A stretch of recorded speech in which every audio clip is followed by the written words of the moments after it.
ये हमारे यहाँ 2 दिन से प्रतीक्षा करते थे। इस मंदिर के बारे में चर्चा होते रहता था और विस्तृत रूप से उनके मुखों से सुनेंगे। और ये जो हमारे अभी पाठ आप लोग रामचरितमानस से सुने कि प्रतिपाद विषय है, इस विषय पर ही विशेष रूप से हमारे बाबा के मुखों से बोलिए स्वयं के श्री सद्गुरु महाराज।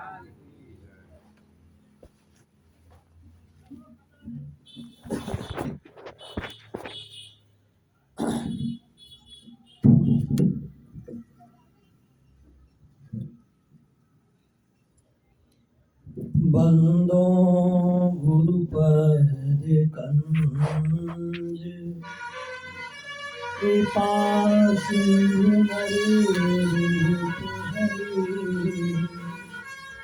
महामूतम पुंज जासु वचन रवि करे निकर। अव्यक्त रूप में सर्वत्र विराजमान पूज्यपाद संत सद्गुरु महर्षि में ही परमहंस जी महाराज के उभय पाद पद्मों में कोटि शरण। व्यक्त रूप में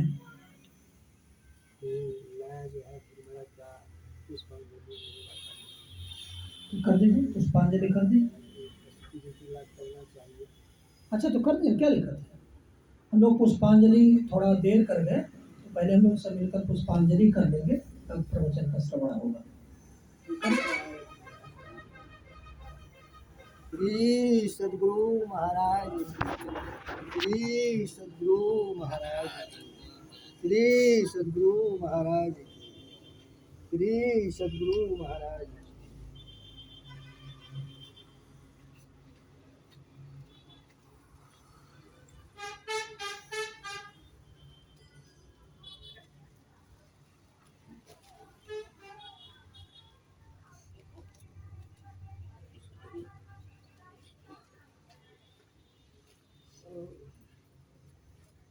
श्री सद्गुरु महाराज, श्री सद्गुरु महाराज, श्री सद्गुरु महाराज, श्री सद्गुरु महाराज,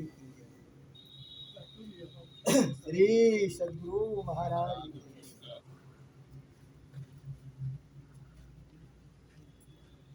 श्री सद्गुरु महाराज,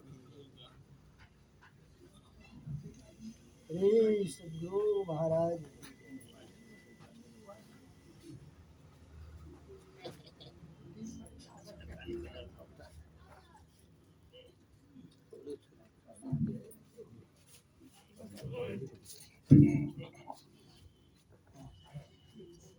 श्री सद्गुरु महाराज की जय, श्री सद्गुरु महाराज की जय, श्री सद्गुरु महाराज की जय, श्री सद्गुरु महाराज।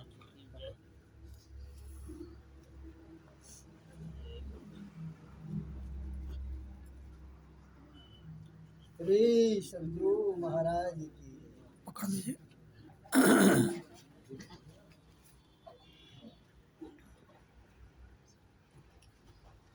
श्री सद्गुरु महाराज की चोट लगा। श्री सद्गुरु महाराज, श्री सद्गुरु महाराज की, श्री सद्गुरु महाराज की, श्री सद्गुरु महाराज, श्री सद्गुरु महाराज, श्री सद्गुरु महाराज, श्री सद्गुरु महाराज, श्री सद्गुरु महाराज।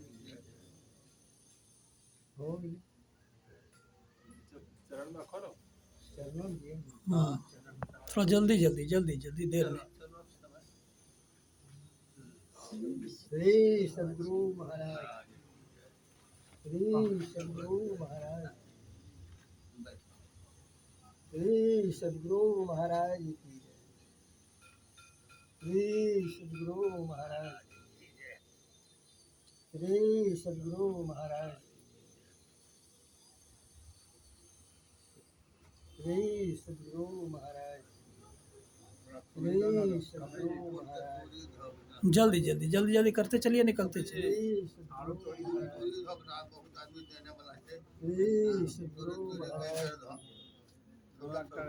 श्री सद्गुरु महाराज,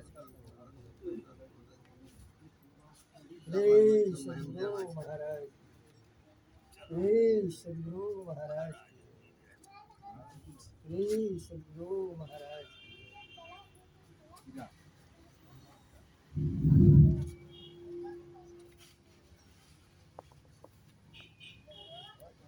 श्री सद्गुरु महाराज, श्री सद्गुरु महाराज, श्री सद्गुरु महाराज, श्री सद्गुरु महाराज, श्री सद्गुरु महाराज, श्री सद्गुरु महाराज, श्री सद्गुरु महाराज, श्री सद्गुरु महाराज, श्री सद्गुरु महाराज, श्री सद्गुरु महाराज की जय, श्री हाँ, थोड़ा जल्दी जल्दी जल्दी जल्दी कहिए। हाँ, श्री सद्गुरु महाराज की जय, श्री सद्गुरु महाराज की जय, श्री सद्गुरु महाराज की जय, पकड़ दीजिए, उनको पकड़ दीजिए बूढ़ी माता को। श्री सद्गुरु महाराज की जय, माता जी जल्दी जल्दी जल्दी श्री कीजिए। महाराज की जय, श्री सद्गुरु महाराज की ठीक है।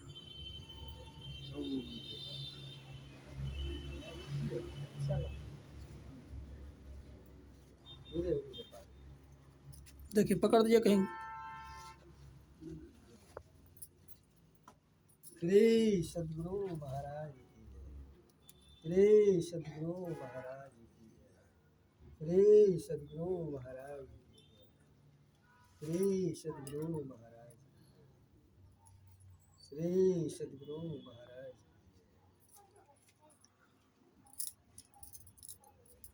श्री सद्गुरु। अब प्रवचन का क्रम होगा, बीच में कोई हल्ला नहीं करेगा।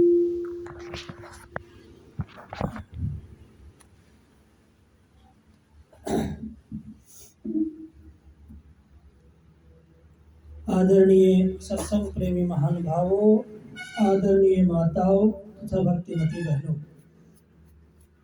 अभी हम लोग रामचरितमानस से पाठ का श्रवण कर रहे थे और आरण्य कांड से नवदा भक्ति का पाठ हुआ। तदोपरांत मैंने गुरु महाराज की वाणी का पाठ कराया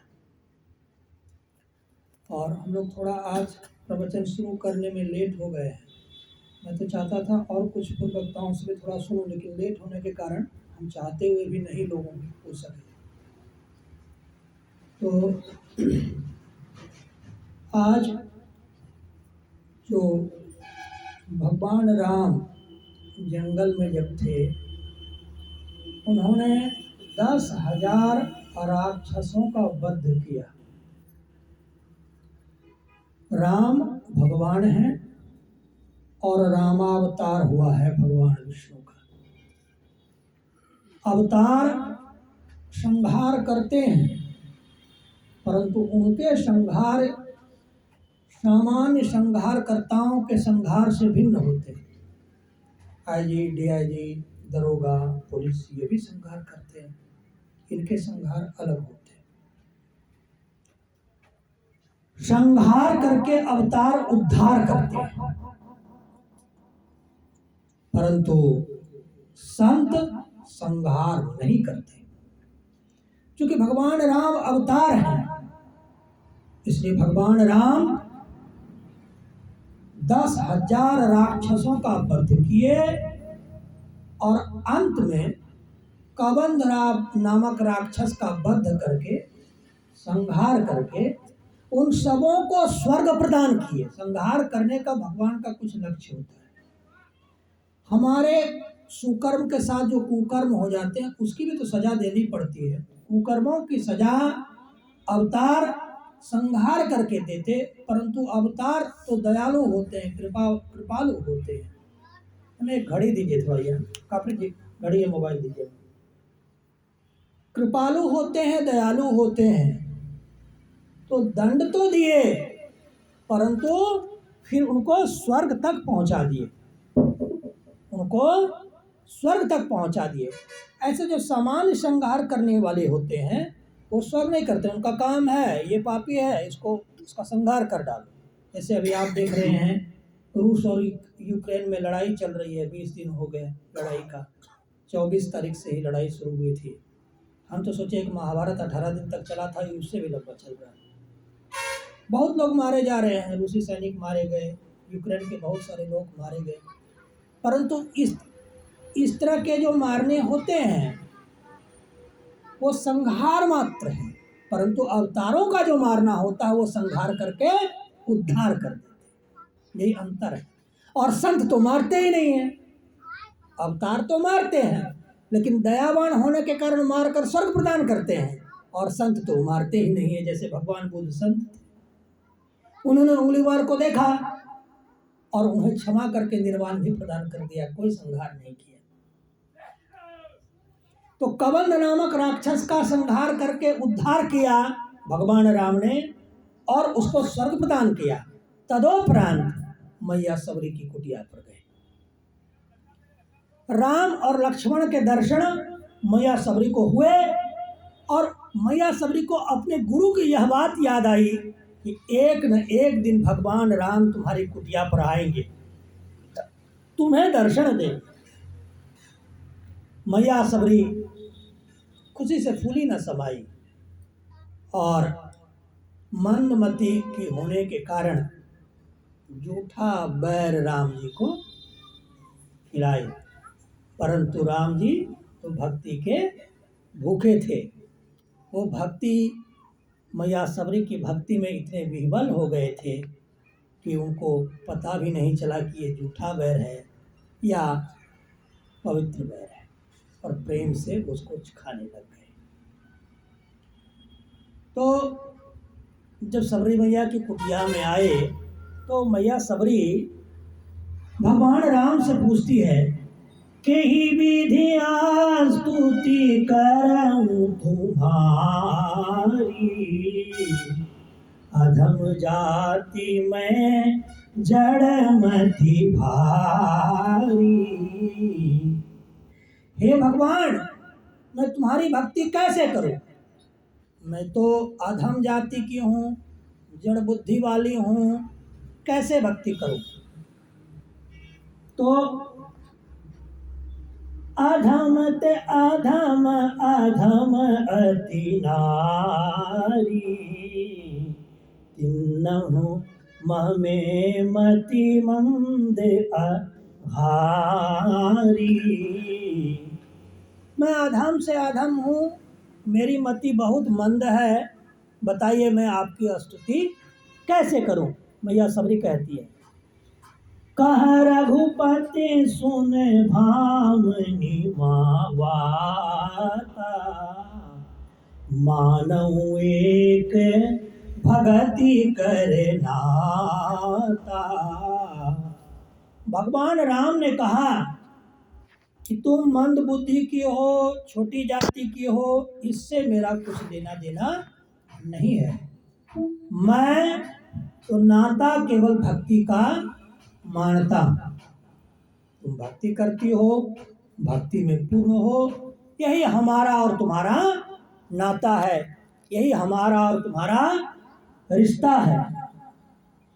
जाति पाति कुल धर्म बड़ाई, धन बल परिजन गुण चतुराई, भगतिहीन नर सोहई जय ऐसा, बिनु जल वारिद देखिए जैसा। भगवान राम को तो बस भक्ति और भक्त से मतलब है, और इसके अतिरिक्त भगवान राम को किसी से कुछ लेना देना नहीं है, क्योंकि भक्ति सबरी मैया में थी, इसलिए उनको वो सब कुछ सबरी मैया में दिख गया, मिल गया, जिनसे उनका नाता था। नवधा भगति कहौ तो ही पाई, सावधान सुनो धर्म मन माही।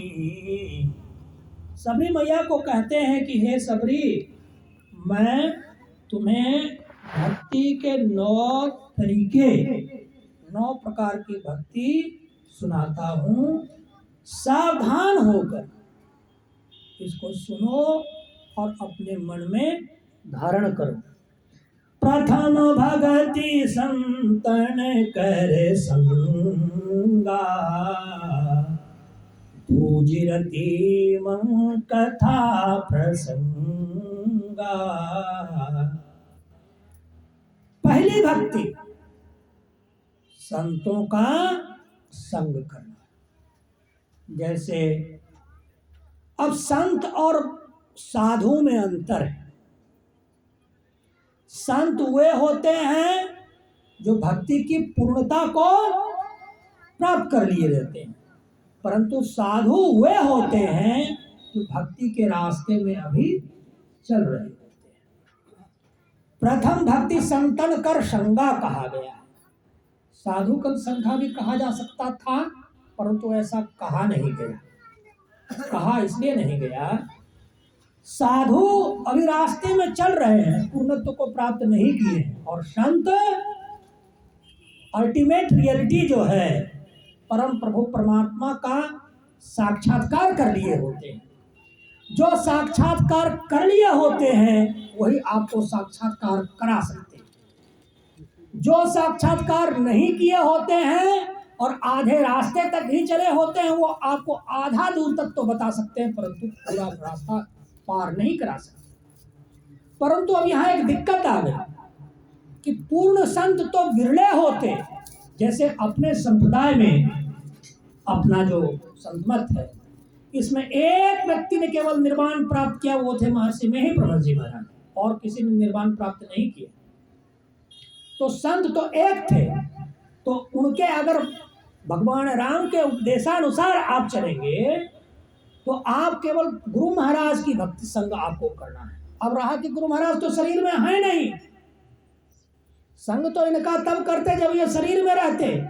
वो शरीर तो छोड़कर चले गए हैं 86 ईस्वी में, तब उसके लिए आगे का यहाँ नहीं लिखा गया। गुरु महाराज की पदावली में है कि भजो साध गुरु साध गुरु साध गुरु है, भजो साध गुरु। साधु जो गुरु हैं उसका भजन करो। साधु रास्ते में चल रहे हुए चलते होते हैं, परमात्मा प्राप्ति के रास्ते में चल रहे लोग होते हैं, चलने वाले लोग होते हैं, और संत परमात्मा को प्राप्त कर लिए लोग होते हैं, परमात्मा में मिलकर परमात्मा ही हो गए होते हैं। आदेशानुसार संतों का संग कहा गया, साधुओं का नहीं कहा गया। लेकिन आपको बुद्धि से विवेक से सोचना पड़ेगा, जब संत नहीं है तो जो पीछे के क्रम के साधु है उसी का करने से कुछ अंश तक हमें भक्ति की प्रथम सीढ़ी पर चलना आएगा। ये तो कोई तो कह देगा कि संत तो गुरु महाराज थे, गुरु महाराज तो रहे नहीं, अब प्रथम भक्ति संतर कर संगा होगा कैसे? साधु के संग से होगा।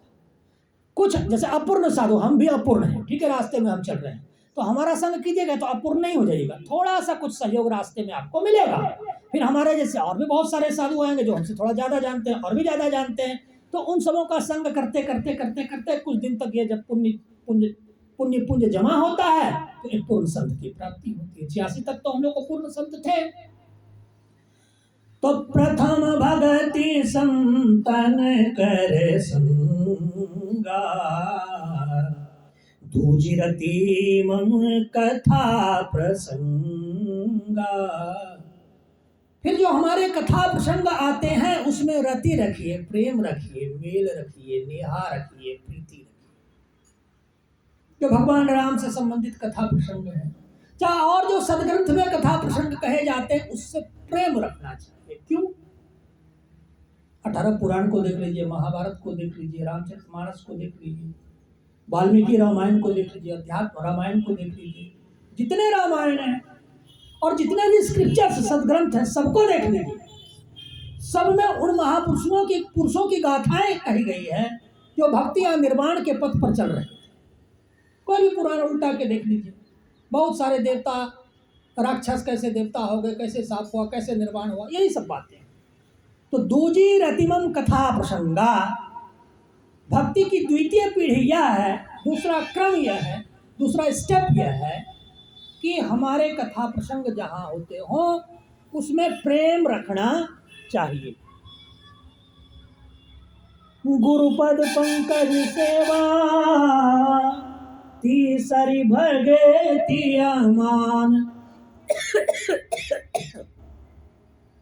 चौथी भगति मम गुण गमो, करई कपट तजी गान। गुरु के पद की सेवा करना,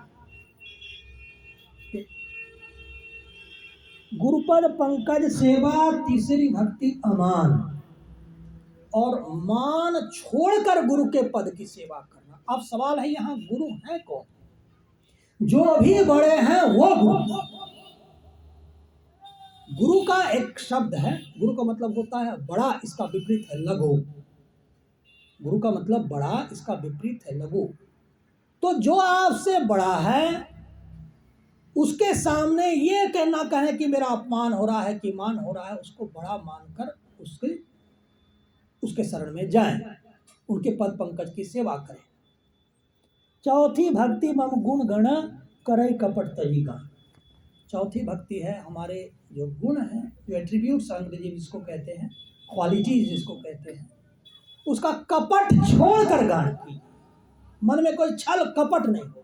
भगवान राम ने कुछ अच्छे काम किए हैं, इसका गुणगान छल में, मन में कपट छल रख के नहीं करना चाहिए। चाहे हम लोग के इष्ट गुरु महाराज हैं, गुरु महाराज ने जो जो उपकार किए हैं उन उपकारों को हमेशा गाते रहें, मानते रहें, उपकारों को मानते रहें, तो गुरु महाराज के प्रति हमारा समर्पण बढ़ेगा। समर्पण बढ़ेगा तो गुरु महाराज हम पर प्रसन्न होएंगे। यह भक्ति में छल कपट अगर कोई करेगा, श्रद्धा का अभाव होगा, भावनाएं खराब होगी, तो भक्ति का फल नहीं मिल सकता। ये दिक्कत है। 4 भक्ति की व्याख्या हमने की। मंत्र जाप मम दृढ़ विश्वासा, पंचम भजन सो वेद प्रकाशा। मंत्र जो गुरु प्रदत्त मंत्र है, जो लोग दीक्षा ले लिए हैं, गुरु द्वारा जो मंत्र दिया गया है, उसमें विश्वास रखना है कि ये मंत्र हमारा उद्धार करेगा, ये मंत्र हमारा कल्याण करेगा। अगर कोई मंत्र पर विश्वास खो दे कि जिस मंत्र को हम जप रहे हैं उससे मेरा कुछ नहीं होने वाला, तो फिर किससे आपका क्या होगा? संसार की किसी चीज से तो आपका संसार के बाहर कोई भला हो नहीं सकता। अगर मान लिया जाए अभी मेरी मृत्यु हो जाए यहीं पर, तो क्या ये माइक साथ देगा? क्या इतने भक्त बैठे हैं ये साथ देगा? क्या ये साथ देगा? कुछ नहीं साथ देगा। यह आश्रम भी साथ मेरा नहीं देगा। तो देगा क्या साथ? वो मंत्र जो हमें गुरु ने प्रदत्त किए थे दीक्षा के समय, उस मंत्र को जपते रहने से वो आह्वान मंत्र है, गुरु को पुकारने का मंत्र है, और जिसको हम पुकारते हैं वो प्रकट होकर करेंगे क्या? हमारी यहाँ की लीला समाप्त होने वाली थी, अब जहाँ जाना है वहाँ वो लेकर जाएंगे और हमें हमारा जो गंतव्य स्थल है वहाँ तक पहुँचाएंगे। इसीलिए मंत्र जप कहा गया था। मंत्र जप से जो लाभ होते हैं वो अलौकिक होता है, इहलौकिक नहीं होता। इस लोक में आप मंत्र जप से आपको क्या लेना देना? और ये लोग हम लोग का है कितना? आप देखिए ना, आज यूक्रेन रूस की लड़ाई में कितने लोग मर रहे हैं, गिनती नहीं हो पा रही। बम बरसाए ही जा रहे, 20वां दिन हो गए। मंत्र जाप मम दृढ़ विश्वास।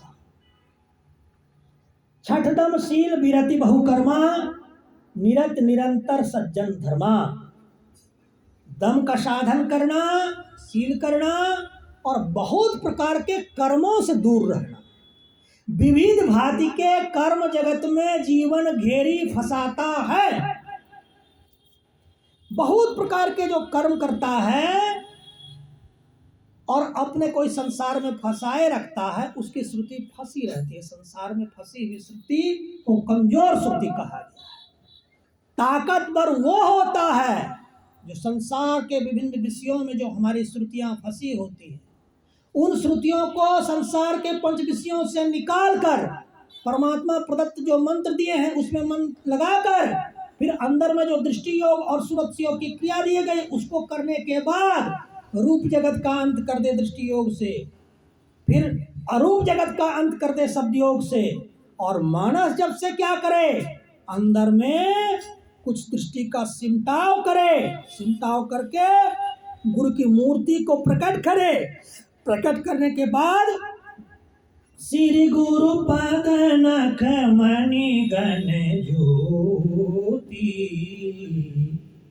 सुमिरत दिव्य दृष्टि होती। जब मानस ध्यान में गुरु महाराज की एक मूर्ति का वर्षों तक ध्यान करते करते उनकी मूर्ति को आप उगा लेंगे, तब उनके पांव के नख में आपको मानस ध्यान में मणियों की ज्योति का दर्शन होगा। और जैसे ही उस ज्योति का दर्शन आपकी दोनों की आंखें करेगी, ये आंखें निर्मल और पवित्र हो जाएगी और दृष्टि योग करने की शक्ति आपको तभी उत्पन्न हो जाएगी। दोनों दृष्टि की धारें जुड़ने की स्थिति की प्रारंभिक स्थिति में आ जाएगी। और फिर जब उस गुरु पद का दर्शन करने के बाद आप दृष्टि योग करेंगे तो दृष्टि योग जुड़ेगा। जब दृष्टि जुड़ेगी तो मिलन स्तर पर शब्द का श्रवण होगा, शब्द का श्रवण होगा। और अगर दृष्टि आपकी पूरी की पूरी जुड़ गई तो शब्द के श्रवण करने में केवल मन एक इंद्रिया काम करती है और सारी इंद्रिय इधर ही बंद हो जाती है। दृष्टि सूरत शब्द योग केवल मन का कमाल होता है, वो मन से श्रवण करना पड़ता है। सूरत शब्द योग आप करेंगे, फिर अंत में 5 मंडल है, स्थूल सूक्ष्म कारण महाकारण कैवल्य। स्थूल और सूक्ष्म के संधि पर आपको एक शब्द मिलेगा, सूक्ष्म और कारण की संधि पर आपको दूसरा शब्द मिलेगा, कारण और महाकारण की संधि पर तीसरा शब्द मिलेगा, महाकारण और कैवल्य की संधि पर चौथा शब्द मिलेगा और अंतिम में आपको सार शब्द मिलेगा। वह सार शब्द आपको परमात्मा में जोड़ देगा। आपका जन्म जन्मांतर का काम हो गया। सत्संग करने का जो समन बोमन चौथा पुरुषार्थ था, मोक्ष, वो आपको मिल गया। अब आपको संसार में न कभी आना पड़ेगा, न कभी यहाँ से जाना पड़ेगा, क्योंकि आने वाले जितने भी आए हैं सब एक दिन जाएंगे। और गुरु महाराज की वाणी है कि आवागमन संग दुख दूजा है नहीं जग में कोई, उसके निवारण के लिए प्रभु भक्ति करनी चाहिए।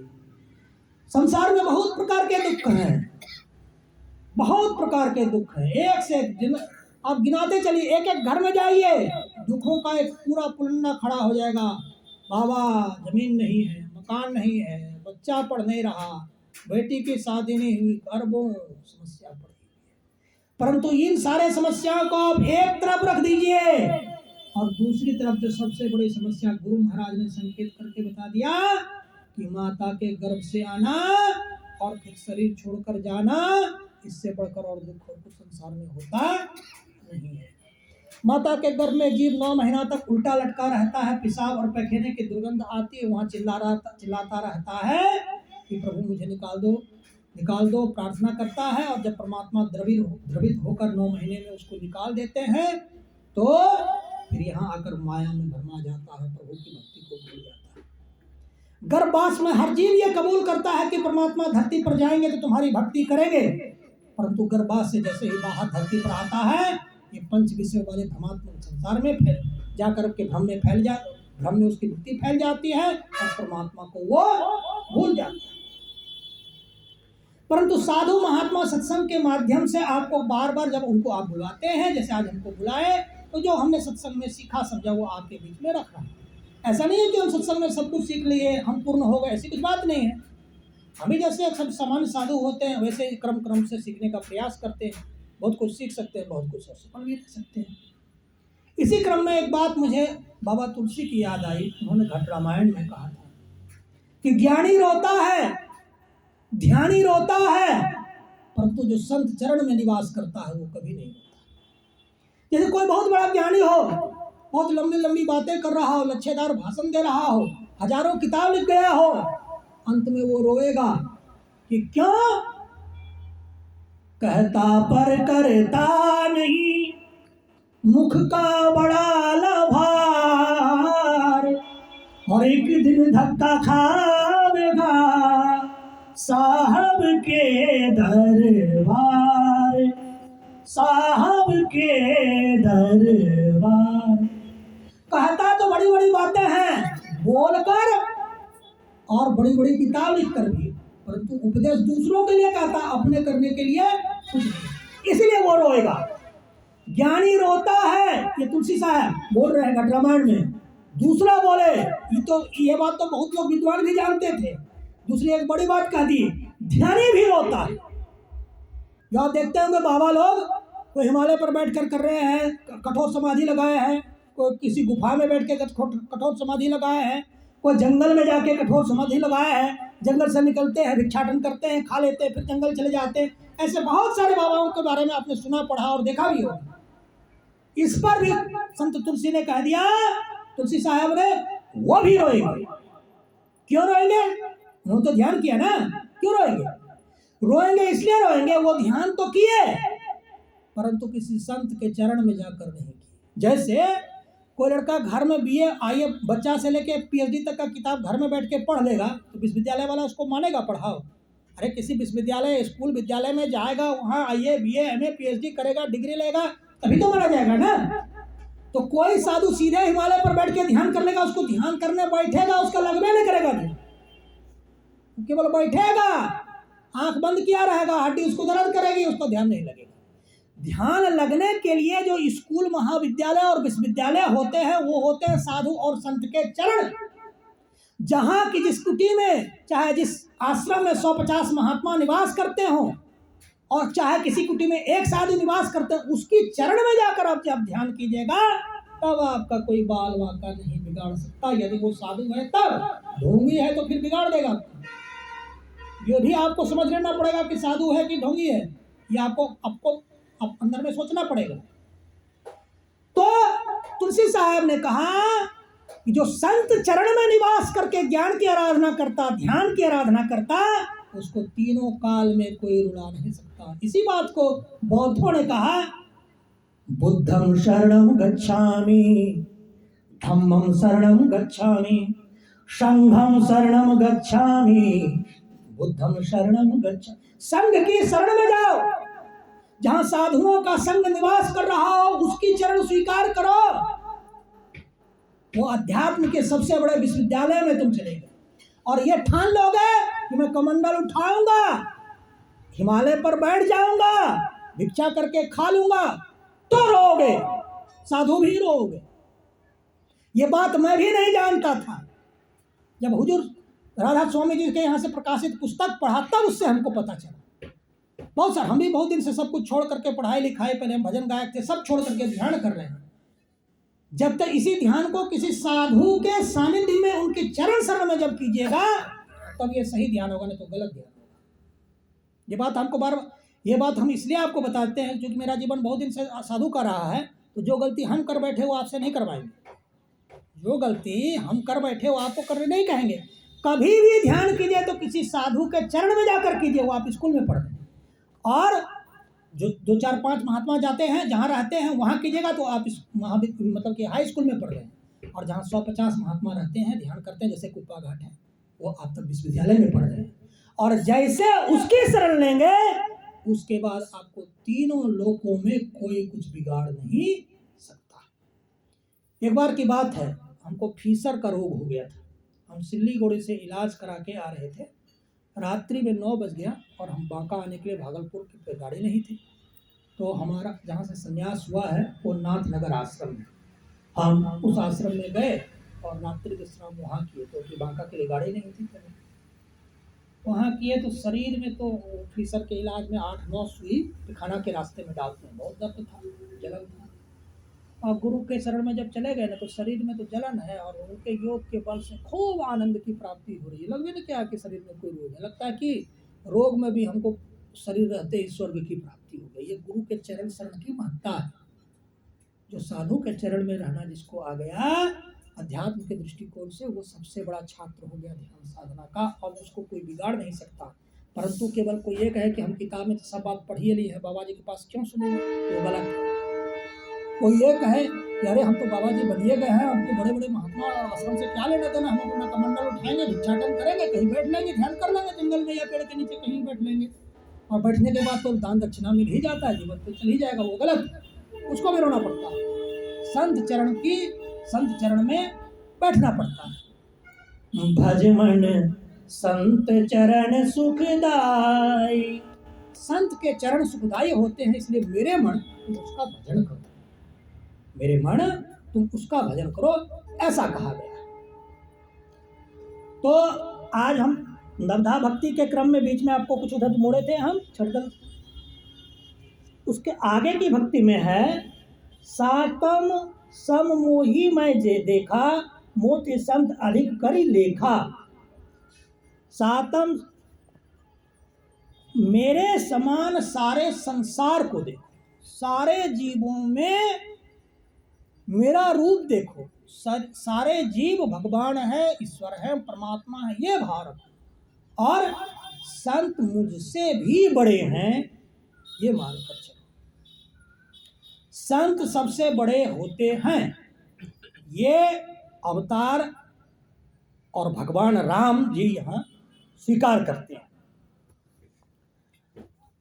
और आगे की भक्ति में उन्होंने कहा आठवां यथा लाभ संतोषा, सपने नहीं देखा ही परदोषा। आठवीं भक्ति है कि जितना लाभ हो, मुझे इतना पैसा होगा, ये होगा, ये सब फालतू बात है। जितना आपके मुकद्दर में होगा उतना ही होगा, उससे ज़्यादा सोचने से कुछ नहीं होगा। जितना लाभ हो उसी में संतोष कर लेना और दूसरे का दोष नहीं देखना। आजकल एक पूरे संसार में ये रीति चल गई है, अरे फला तो बदमाश है, अरे फला तो अरे काफ़ी बदमाश आदमी है, फला नेता ना इतना लूटा था, या अनाप शनाप जो भी बात ये दूसरों पर बोलते हैं। लेकिन होना क्या चाहिए, अरे मैं कितना बदमाश हूँ, मेरे में इतने दुर्गुण हैं, मैं पापी हूँ, मैं दुराचारी हूँ, मैं बुराचारी हूँ। ये अपने पर अगर दूसरों की गलती भी आप ले लेंगे तो इससे आपका शोधन होता है। भगवान बुद्ध की एक किताब में गया से लाया था, उसी में पढ़ रहा था कि व्यक्ति अपने पापों को यदि सात्विक रूप से कबूल कर ले तो आधा पाप तो ऐसे ही खत्म हो जाता है उसका। अगर आप जो गलती दूसरों में खोजते हो अगर अपने में खोज लीजिएगा तो आप बोलने मात्र से काफी निरअहंकारी और काफी विद्वान प्रतीत होइएगा। लेकिन आजकल प्रक्रिया क्या है, कोई भारत में कुछ गलती हुआ, ये तो पाकिस्तान वाले का हाथ है, एक बना लिए हैं पहले से ट्रेंड, किसी को फंसा दो जाकर। लेकिन होना क्या चाहिए कि अपने पर लेना चाहिए कि मुझ में ये गलती है, मैं दुराचारी हूँ, मैं पापी हूँ, मैं गलत आदमी हूँ। दूसरे को कहेंगे तो उसको क्रोध होगा, अगर अपने को कहिएगा तो फिर क्रोध नहीं होगा। लेकिन ये ऐसा कहते कहाँ लोग, सब तो दूसरे को ही बताते हैं। नवम सरल सब सन छल छीना, मम भरोस या हर्ष न दीना। और मेरा भरोसा रखिए, हर्ष और विषाद नहीं करिए, ये नवमी भक्ति है। फिर कहे कि इन नौमों में से अगर एक कोई भी किसी में हो तो मुझको बहुत प्यारा है। सबरी तुम्हें तो 9 प्रकार की भक्ति है, इसलिए तुम मुझे अतिशय प्यारी हो। और ऐसा कहकर के भगवान राम का दर्शन करने से सबरी मैया को मुक्ति की प्राप्ति हुई। अब यहाँ एक प्रश्न उठता है कि दर्शन करने से मुक्ति कैसे होगा। बहुत सारे लोगों का लोग दर्शन करते हैं, कोई राष्ट्रपति का दर्शन करके आया, कोई मंत्री जी का दर्शन करके आया, वो सबसे तो मुक्ति नहीं हुई। भगवान राम के दर्शन से मुक्ति कैसे हुई? उसका उत्तर ये है, कबीर बाबा की वाणी है दर्शन की जय साधिका, दिन में कई बार। साधुओं का दर्शन बार बार कीजिए। आप प्रश्न करेंगे, अरे साधु को देखने जाएंगे तो क्या रुपया मिलेगा कि पैसा मिलेगा, क्या मिलेगा जो दर्शन करेंगे? अब देखिए क्या मिलेगा, बताते हैं। साधु के दर्शन करने से मन में शांति होती है। क्यों? क्योंकि साधु का काम ध्यान साधना योग करना होता है, और जो अच्छे योग का काम करते हैं उनके शरीर के चारों ओर एक नैसर्गिक आभा यौगिक शक्ति होती है, और उस शक्ति के सानिध्य में जो जो लोग बैठते हैं उनका मन पवित्र शांत इत्यादि होता है और उसके विकार घटते हैं। एक बार की बात है, मैं बांका कुटी पर लगभग 8 वर्ष तक पूज्य आशीषानंद बाबा थे, आप लोग जानते होंगे, जिनका शरीर अब नहीं रहा। उनके यहाँ ध्यान करने जाता था। हमको किसी प्रकार की मानसिक परेशानी हो या बाधा हो, गृह कला हो, कुछ भी हो, मैं दौड़ कर बाबा के कुटी पर चला जाता था। वहाँ जाते थे, मन शांत हो जाता था, सब बाधा खत्म हो जाती थी। क्यों? क्योंकि वो ध्यान करते थे। ध्यान में यौगिक शक्ति होती है, साधुओं के पास होती है, उसके सानिध्य में ध्यान करने से ये सेवा साधु के शरीर से उनको होती रहती है। भगवान राम तो अवतार थे, उनके शरीर के चारों ओर इतनी बड़ी शक्ति थी कि शरीर का जो अंश 9 भक्ति में पूर्ण होने के बाद बच गया था मैया सबरी के पास, उस अंश को भी भगवान राम ने अपने योग के बल से, अपने सानिध्य के बल से उड़ाकर खत्म कर दिया, और मैया 5 शरीर को पार करके हरि के उस पद में जाकर लीन हो गई जहाँ से कोई वापस भी धरती पर नहीं आता है। कहने का मतलब कि बहुत सारे लोक हैं, बहुत सारे स्वर्ग हैं। जैसे 6-7 प्रकार के स्वर्ग की चर्चा है। पहला स्वर्ग कौन है? पितरों का स्वर्ग। दूसरा कौन है? गंधर्वों का स्वर्ग। फिर है कर्मदेवों का स्वर्ग, फिर जन्मदेवों का स्वर्ग, प्रजापति का स्वर्ग, फिर है अंत में है ब्रह्मलोक, ब्रह्मा जी का स्वर्ग। ब्रह्मलोक से बढ़कर कोई दूसरा स्वर्ग नहीं है। ये सब 6-7 प्रकार के स्वर्ग में आप अगर चले भी गए तो जाना कठिन है। अगर किसी प्रकार चले भी गए सुकर्मों के कारण, दान इत्यादि धर्म के कारण चले भी गए, तो वहाँ कुछ लंबा जीवन तो होता है, परंतु उसके बाद एक समय उसका भी अंत हो जाता है, फिर पुनः उसको धरती पर खाना पड़ता है। इसलिए 7 प्रकार की स्वर्ग की इच्छा ही नहीं करनी चाहिए। फिर आगे कहा, स्वर्ग हो स्वल्प अंत दुखदायी।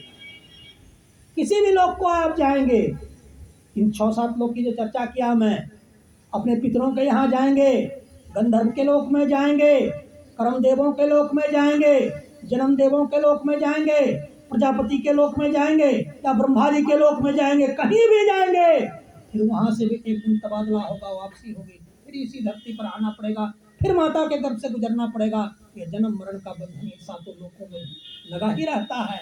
वहाँ सापासापी भी होती है। इसलिए संतों ने कहा, स्वर्ग पर करो खखार, उसको थूक डालो, उधर जाओ ही मत, सीधे दृष्टि योग की प्रक्रिया से सुषुम्ना के रास्ते से निकल जाओ। निकलोगे कैसे?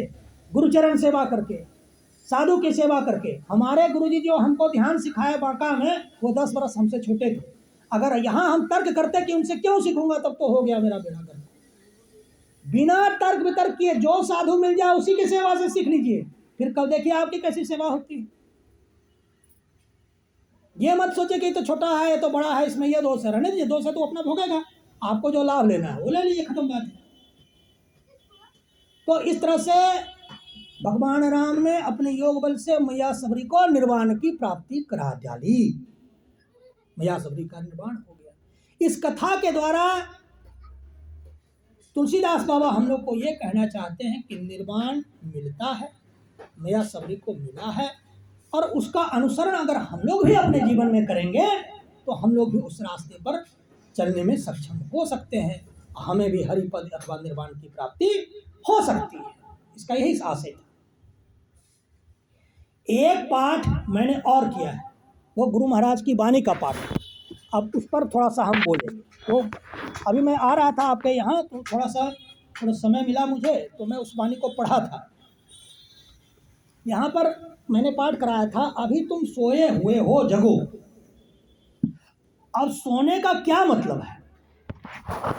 सब तो आप कहेंगे किस हिसाब से कह रहे हैं सोए हैं, सब तो सब जगह हैं, किस हिसाब से? सोने का मतलब है जागृत, स्वप्न और सुषुप्ति, इन तीनों अवस्थाओं में जो जीव रहता है वो सोया।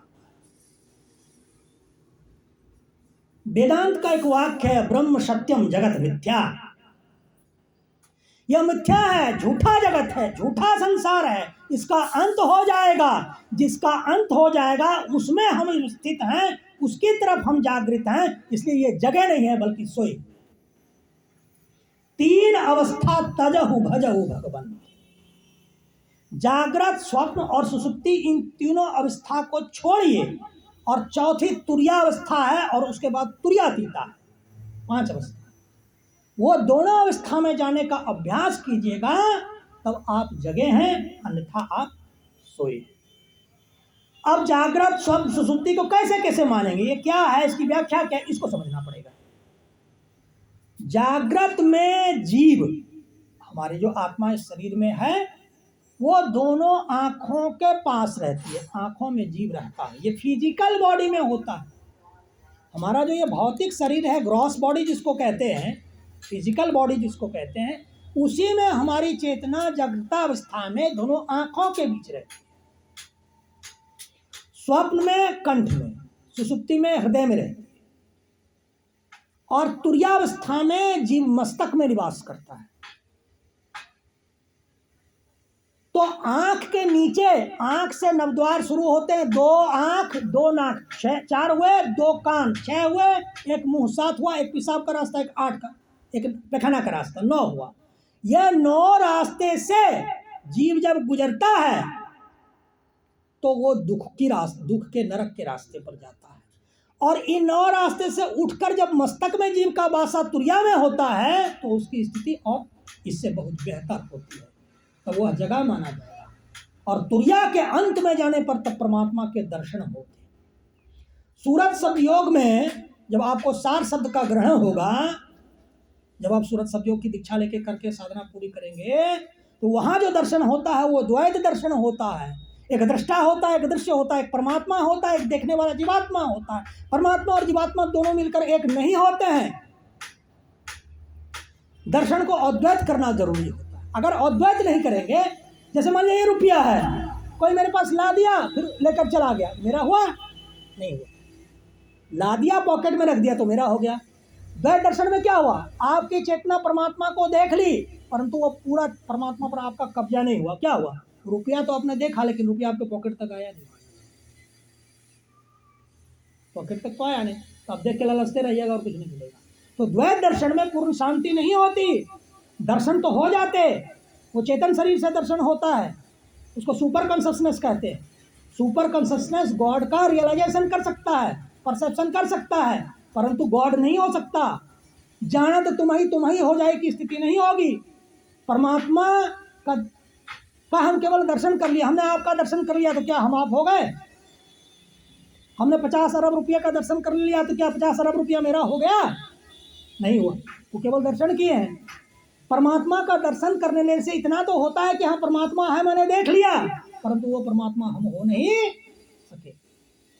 परमात्मा आत्मगम्य है, आत्मा के द्वारा परमात्मा का दर्शन होता है। इंद्रियां उसको देखने में सक्षम नहीं है। इंद्रियां क्या है? 14 इंद्रिय है, आंख नाक कान जिह्वा त्वचा ज्ञान इंद्रिय, हाथ पैर मुख गुदालिंग कर्म इंद्रिय, मन बुद्धि चित्त अहंकार अंतःकरण की इंद्रिय। ये 14 परमात्मा को नहीं देख सकते। एक व्यक्ति हमसे कहा क्या तुम परमात्मा दिखा सकते हो? बोले आंख से जो दिखता है वो परमात्मा होता ही नहीं। आंख से जो दिखता है वो परमात्मा होता ही नहीं है। परमात्मा आंख का विषय ही नहीं। परमात्मा तो आत्मा का विषय है, आत्मा से परमात्मा दिखा सकते हैं यदि तुम आत्मा की स्थिति को प्राप्त करो तो। अगर मान लो तुम्हारी ही बात में मान जाऊं और अपनी योग की शक्ति से तुमको तुम्हारी आंखों से हम परमात्मा दिखा भी दें, तो कल मरने के बाद जब तुम्हारी आंखों को जलाकर मुर्दालय में जला दिया जाएगा, उसके बाद तुम कहोगे हाँ परमात्मा तो दिखा तो दिए थे लेकिन अब आंख ही नहीं, अब आंख बना दीजिए तब हम परमात्मा दिखा दीजिए। डबल समस्या खड़ी कर दोगे। अभी तो कह रहे थे कि मेरी आंखें हैं तुम परमात्मा दिखा दो, हमने तुमको दिखा दिया, फिर कुछ दिन में तुम मर जाओगे, तुम्हारी आंखों को जलाकर मुर्दे के साथ खत्म कर दिया जाएगा। अब तुम्हारी आंखें ही नहीं है तो किस आंख से तुम्हें परमात्मा दिखा? फिर अपने आंख की व्यवस्था करोगे तब तो। इसलिए आंखों से जब परमात्मा को खोजता है, आंख नाक कान जिह्वा त्वचा हाथ पैर मुख गुदालिंग मन बुद्धि चित्त अहंकार, इन 14 से जब परमात्मा खोजता है वह भूल भुलैया में पड़ा हुआ है। परमात्मा तो केवल आत्मा से ही जाना जा सकता है। परमात्मा आत्मगम्य है, परमात्मा इंद्रिय गम्य नहीं है। ये कुछ कुछ बातें मैं आपके बीच में रखा, और मैं थोड़ा समय का पाबंदी आदमी हूँ, मैं आगे पीछे करना ठीक नहीं समझता। 5 बजे मुझे समाप्त करना था और 4:57 हो गया। इसलिए फिर कभी आप याद करेंगे, कापरी जी के पास मेरा नंबर है, हमसे भी ले सकते हैं, आप फिर से बुलाएंगे, क्योंकि 5 बजे समाप्त करना था और समय आगे हो रहा है। इसलिए अब यहीं पर हम अपनी वाणी को विराम देते हैं। बोलिए प्रेम से श्री सद्गुरु महाराज की, श्री सद्गुरु महाराज की, श्री सद्गुरु महाराज की जय। गुरु महाराज, जय गुरु महाराज, जय गुरु महाराज, जय गुरु महाराज, जय गुरु महाराज। ओम शांति शांति शांति।